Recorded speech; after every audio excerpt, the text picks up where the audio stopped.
7 வருஷம் ஆட்சியில இருந்தான்.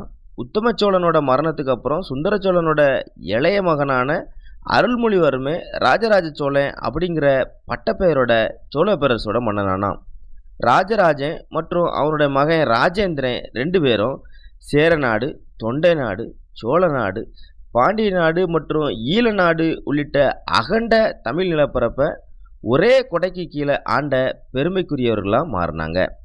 ராஜராஜன் பதவியேற்கும் போது பாண்டிய நாடானது அமரபேங்கனாலும் சேர நாடானது பாஸ்கர ரவிவர்மனாலையும் ஆளப்பட்டு வந்துச்சு.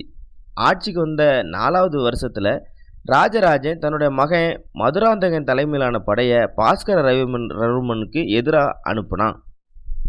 சேரனுக்கு ஆதரவா பாண்டியன் அமரபுயங்கன் சோழர் படையை எதிர்த்தான். மதுராந்தகன் பாண்டிய நாட்டை ஜெயிச்சதுக்கு அப்புறம் சேர நாட்டு மேலே படையெடுத்தான். காந்தலூர் சாலையில் நடந்த போரில் சோழர்